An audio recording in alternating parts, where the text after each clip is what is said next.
This week, let's consider the tremendous pressure associated with this intoxicating word, socialization.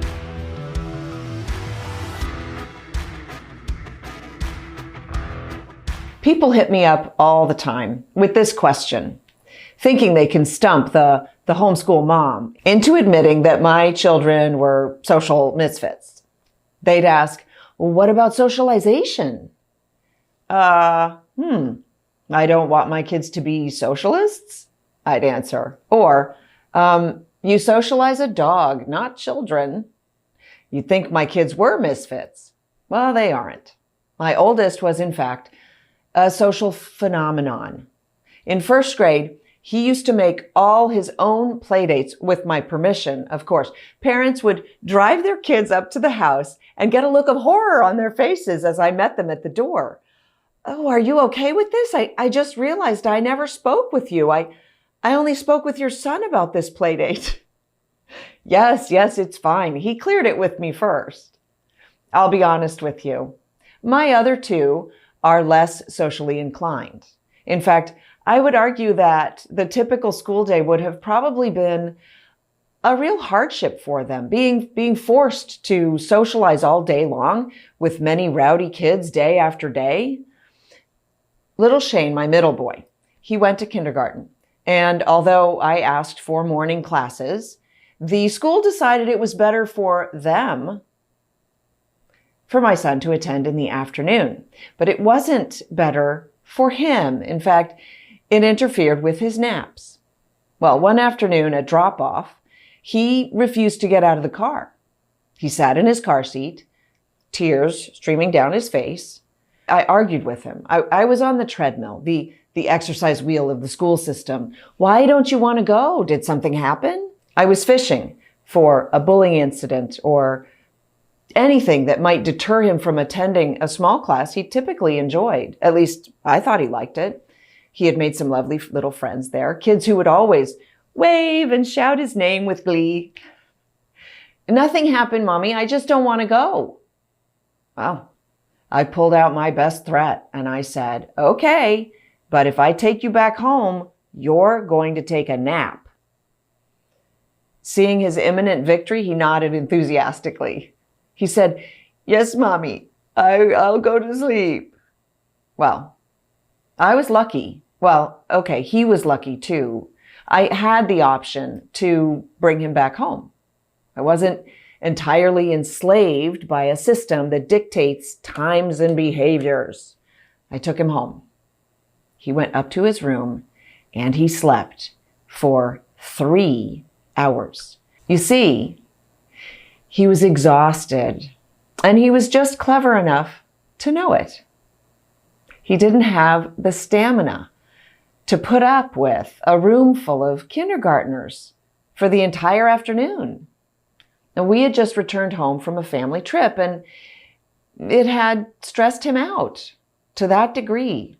And so facing all his friends and the school pressures, the social pressures that school imposes, yes, even for a kindergartner, it was too daunting for him. He didn't know, as a 5-year-old, how to articulate that in words, but as his parent, it was my job to dig for truth with patience and kindness. I later did my research too, just to ensure that there wasn't an issue within his class, and he returned to class with no problem most days after that. But some days, when he said he was too tired to attend, he stayed home and rested. He exerted his autonomy, a good lesson for him to learn, because some days he wasn't prepared to be social. And what does that word, socialization, really mean anyway? Is it related to social media? Is it even a good thing? I asked parents how they were using it, and I got a few different answers. One was, well, just making friends. Another thought it referred to learning how to get along with others, teamwork and group events. Someone mentioned that it was the opportunity for her child to make a lifelong connections, a social network in a way. And still another just figured it was about learning how to be around others. Those seem like really basic things, and sadly, there's nothing to do with education per se. I decided to look the word up because I've discovered that we've been very busy changing the definitions of words without acknowledging or even being cognizant of it. So let's make sure we're talking about the same thing when we use that word, socialization. According to Oxford Google, socialization is, quote, the activity of mixing socially with others or the process of learning to behave in a way that is acceptable to society. Okay, for the first definition of mixing socially, isn't that what alcohol is for? I'm just kidding. Okay, school is the great leveler, right? Wrong. Mixing socially doesn't necessarily produce positive results. And I've got a few stories to prove that later in the show. Just because you socialize someone or something, my dog, for instance, doesn't mean he becomes socialized or adjusted. One of our dogs was so traumatized by his experiences before we adopted him, he refuses to socialize with other dogs, much as we try. I trained my last dog at the park, and she accustomed herself very quickly to other dogs running around. For a dog, socialization means successfully integrated with other dogs and people too. So should it mean that for a child? How is a child to be socialized with other people if he is stuck in a classroom with only other children all day long? You see, socialized really means behaving in a socially acceptable way. Well, that drills down to manners and morals, not just friendships. We don't teach much in the way of manners or morals in school anymore. Oh, they used to, when we had the Bible in our schools. But now that educators have withdrawn the Bible, our moral standard, the new morality is more along the lines of Lord of the Flies, survival of the fittest, and bullying to get what you want.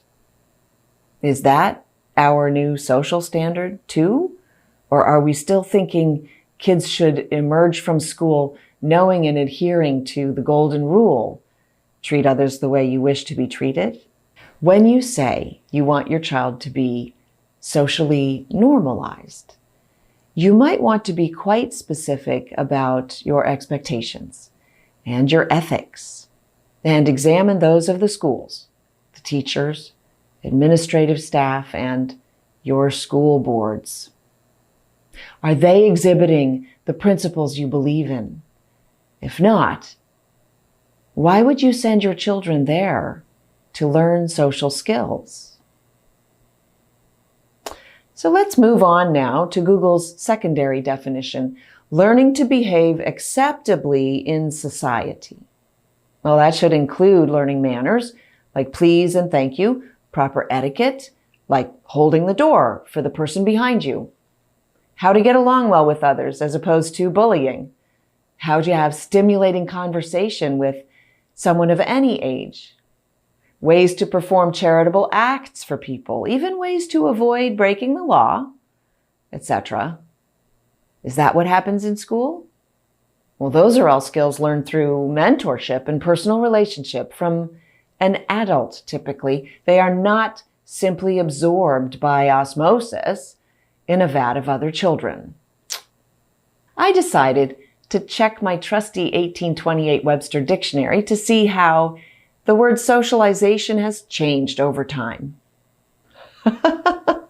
Surprise! It wasn't a word back then. And the closest definition that applies would be for social.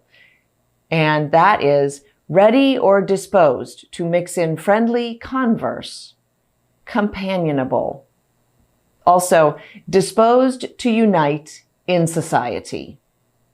See, it makes sense if most parents, when they use the term socialization, mean lots of friends.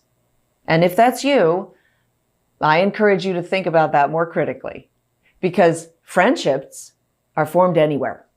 And the introduction of children to other children is just that, exposure. And you might want to be more reticent about exposing your children to unknowns.